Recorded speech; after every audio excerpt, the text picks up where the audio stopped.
Bueno, lo primero que hay que decir es que en general los alimentos muestran la inflación verdadera, porque después el promedio tiene todos los componentes que de alguna manera u otra están controlados o necesitan algún tipo de autorización del gobierno para poder aumentar.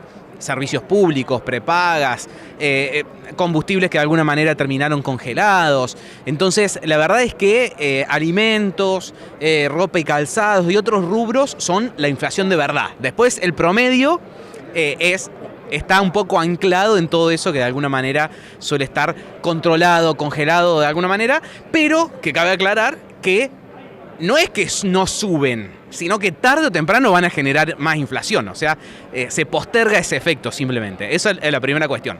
Después lo de la carne, es cierto, la carne durante agosto subió de manera significativa.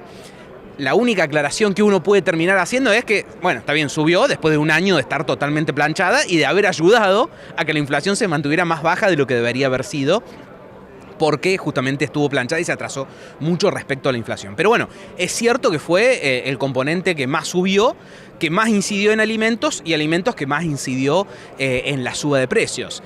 Pero de ninguna manera podríamos estar explicando la inflación por lo que pasó en alimentos, sino que lo que tenemos en el fondo es este proceso de inercia inflacionaria, desconfianza, incertidumbre, pérdida de valor del peso que cada vez se profundiza más, con un gasto público que en lugar de retraerse se acelera en un contexto totalmente volátil. Así que ese es el origen real, ¿no?, de todo este problema de precios, porque si vos me decís, bueno, lo único que subió en la economía fue la carne o los alimentos, podemos hacer otras discusiones, pero si todo subió y esto subió un poco más porque en realidad te está mostrando el termómetro real, es otra discusión. Y el problema, discúlpame me extienda, es que ya llegamos, a ver, agosto fue la inflación más alta en términos mensuales de los últimos 32 años, desde la salida de la hiper.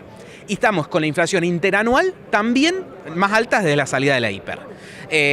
Y el problema es que vamos en ascenso, porque cerramos ahora con una inflación de los últimos 12 meses del 124% y vamos a cerrar el año con cerca del 150%. Y las expectativas para el año que viene, casi no hay expectativa porque no se sabe qué número puede llegar a haber. Te puede llegar a hablar de 200 o de 300%.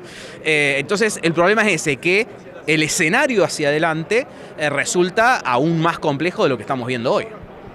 Es como apretar el acelerador cuando tenemos una curva en U con el precipicio al lado, porque estamos en esa situación. O sea, estamos en una situación borde que si somos lo suficientemente irresponsables, vamos a una hiper sin escalas, ¿no? Entonces, esto es acelerar en una curva en U con el precipicio al lado. Es una irresponsabilidad total. Es una irresponsabilidad total todos estos últimos meses de gestión económica, pero sobre todo de las PASO en adelante, donde se terminó. Uno veía alguna intención de no desbandarse tanto, por lo menos, pero de las PASO en adelante, esa mínima intención, ese mínimo corset que se podría haber puesto el ministro de Economía como para que no se desbande tanto la economía, se liberó totalmente.